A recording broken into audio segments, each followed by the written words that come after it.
What is going on, everybody? D Illa here. Let's talk about this Philly game. Playoffs, round 2.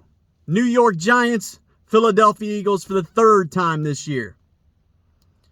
When the schedule came out, I picked Philadelphia to beat us twice during the season. That happened. This New York Giants team was a different team then. And obviously we played Philly the second time with all of our backups in for the most part. And Philly, obviously, had trouble going up against our backups and pulling out that game to secure the bye week heading into the playoffs. Jalen Hurts. Is Jalen Hurts healthy? I don't think anybody really knows. Only Jalen Hurts knows that answer. To me, I've had a sprained shoulder in the past. I've had a bad sprained shoulder in the past. And it can definitely affect you for a good period of time after the injury. So I don't know why all these Philadelphia Eagles fans out here are downplaying this like this man is completely healthy. Oh, he's full at practice right now. Okay, yeah. I mean, I expected him to be.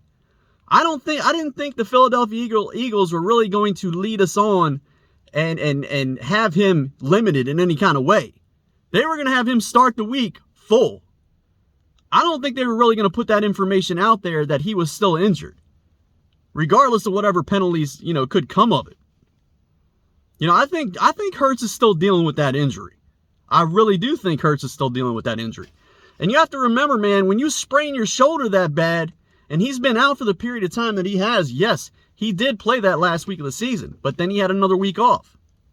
When you sprain your shoulder like that, it affects the throwing mechanics that you have established throughout the season.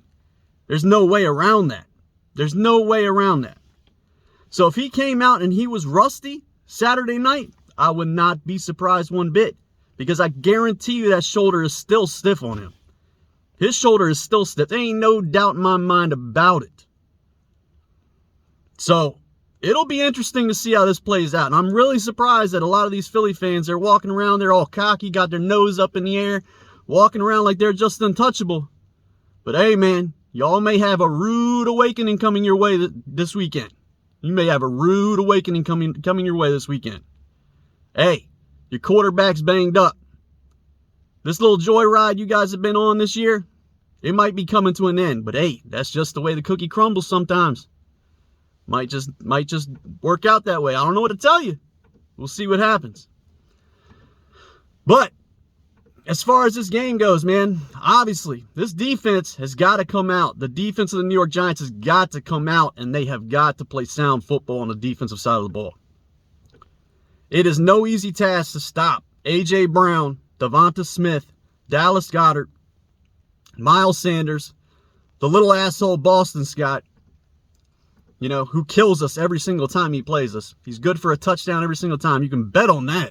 I mean, you can basically bet on it at this point. But man, even if we devote most of our coverage towards stopping A.J. Brown, which I think the Giants are going to have to do, we are going to have to figure out a way to stop Devonta Smith.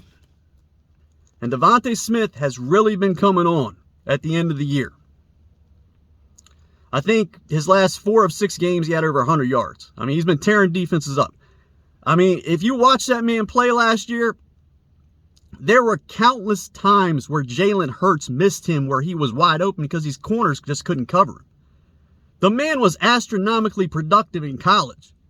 Like, he would probably be a number 1 wide receiver anywhere else. There ain't no doubt in my mind about that. But since A.J. Brown's on the other side of the field, he's not looked at that way.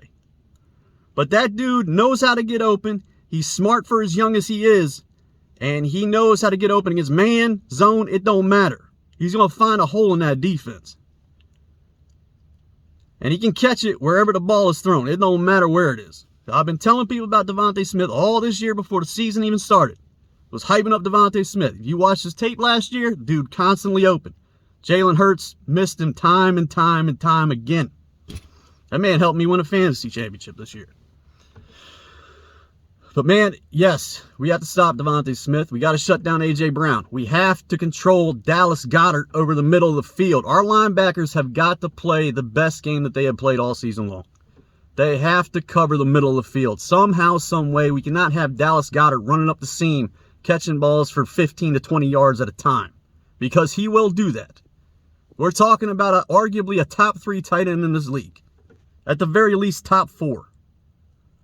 Miles Sanders, I never know what to expect out of Miles Sanders, because he's hit or miss, man, any given week. Sometimes he'll come out and just look like a world beater, and other times, man, he'll come out and have a handful of carries, or 10 to 15 carries, and produce 30 to 35 yards. I mean, that's definitely in the cards for Miles Sanders. Especially if the interior of our defensive line comes out, Dex and Leonard Williams comes out and shuts down the running game. But obviously, Philly has a very good offensive line at the same time. So we're going to have to hold our ground. Kayvon Thibodeau has got to try his best to not be overly aggressive and hold his lanes on the defenses on the outside. He has to. If he overcommits and there's big gaps on the outside of that defensive line, because he's too aggressive, Miles Sanders will bust through those gaps and he'll be gaining big chunks of yards at a time, along with Boston Scott, which we do not want to see. So the defense, man. Defense is key in this game. I think all of us know this. And then the offense just has to find a way to just pick right back up where they left off against the Minnesota Vikings. Now, obviously, Philly's got a good secondary. Darius Slay, Bradbury, formerly a New York Giant,